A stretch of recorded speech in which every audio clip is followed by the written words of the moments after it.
Good morning, everyone, and to you, Professor Robertson. Good morning. My name is Diossemarie Cagang, your student teacher for today's video. In this content, I am going to discuss the given questions. These are the following. First is to differentiate teacher-centered and student-centered approach in teaching. Second, what are the four principles of student-centered approach and its importance? Third, what is metacognition and how do you develop metacognition? Fourth, what are the four levels of metacognitive learners? So first, I am going to discuss the teacher-centered and student-centered approach in teaching. So we have the teacher-centered approach. This is focused only the teacher or instructor. So the teacher here has a control over the students and they talk more than the students.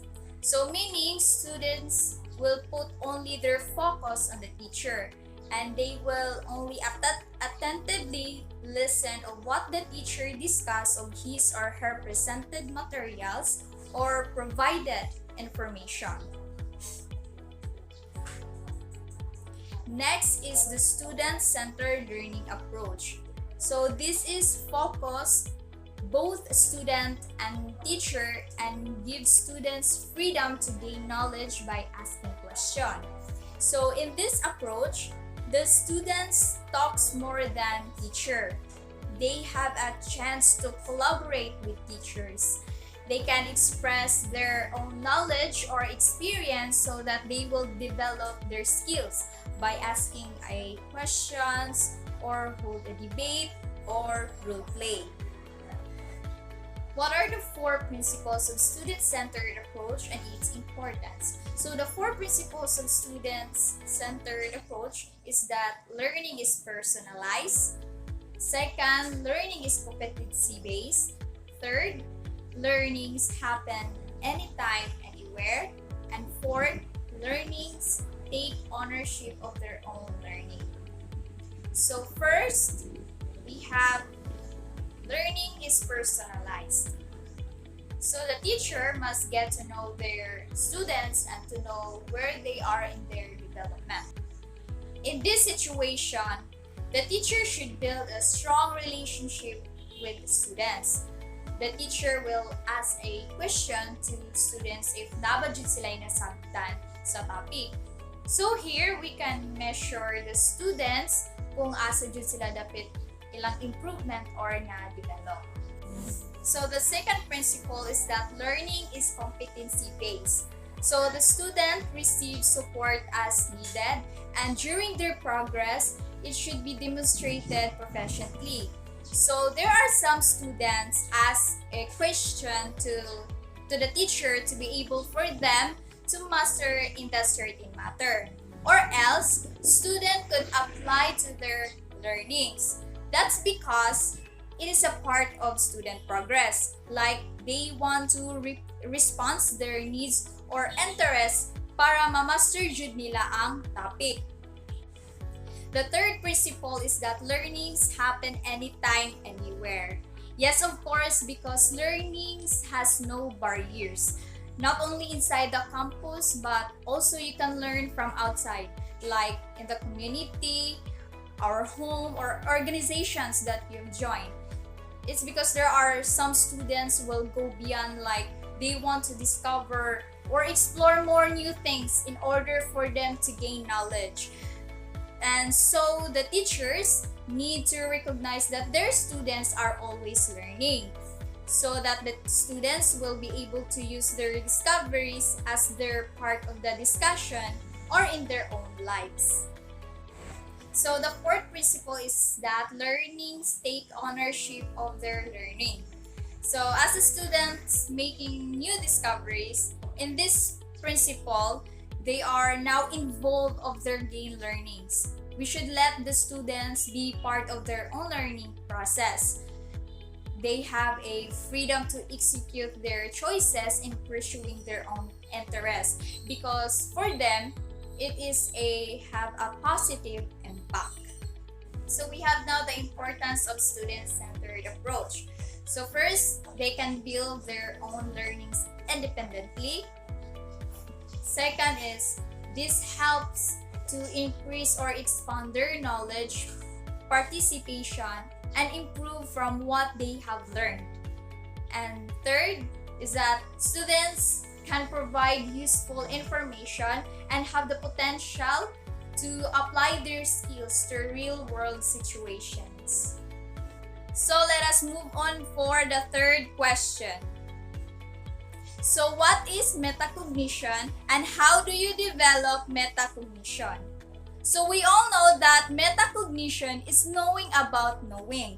It is like awareness and understanding of one's own thought process.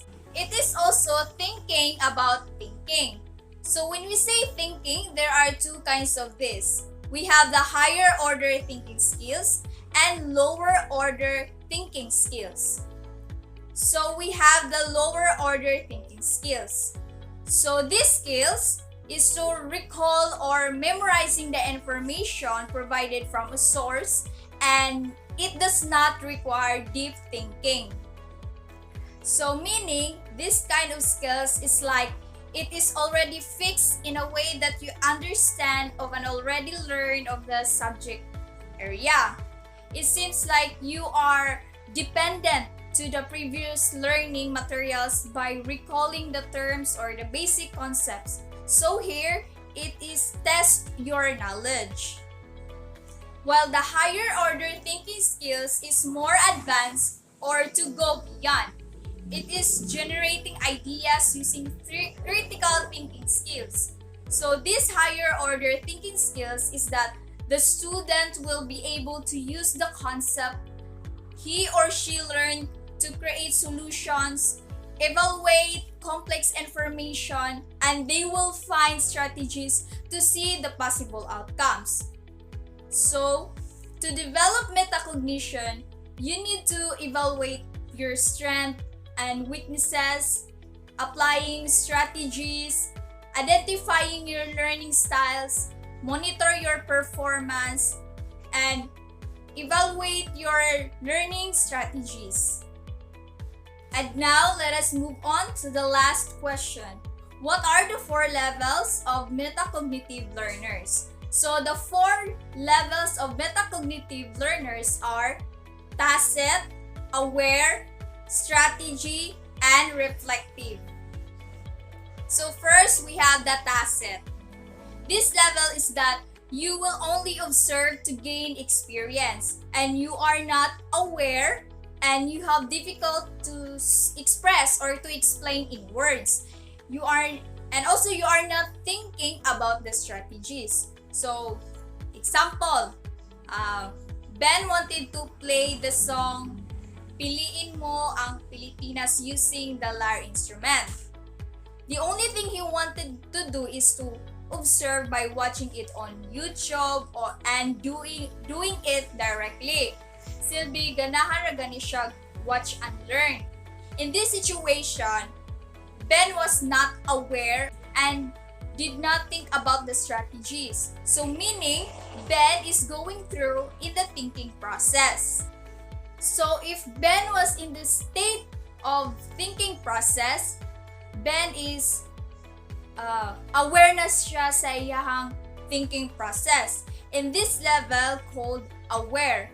However, dili pa organize iyahang awareness. It was like generate pa jud siya og ideas, or he needs more pa jud. So in this third level called strategies, this means that Ben applied the strategies by using the problem-solving method. So this will help him to organize his thinking. Like for example, he might be asked that, is there anything way nga napay mas easy to memorize? Kay maybe para niya naglilisod siya memorize sa original chords. So Ben should find ways aning. He need to solve his problem. So to solve his problem, kanang mangita jud siya kanang masayon nga chords. If na solve na niya ang problem, that means that Ben uses the strategy by finding the alternative chords, which is the do, re, mi, fa, sol, la, ti, do. So, para niya, itong ABCD nga nasa bar sa lyre, lisod jud kay to memorize on. So, if gamiton to ni Ben ang ihang strategy, itong i-alternate niya ang chords, pwede to niya makanta ang chords para mas dali niya ma-memorize. Like for example, kitong piliin mong Pilipinas. So iyahang kantahon. Like for example, no, do, fa, sol, la, ti, la, do, re. So inanaw na niya. Dali ra kay niya ma-hands-on ang pag-lyre sa piliin mo ng Pilipinas. So we have now on the last level, which is the reflective. So in this level, the learners are not only strategic about their thinking, but they also reflect upon their learning. So this level is considered as a success thinking or how to improve throughout the thinking process.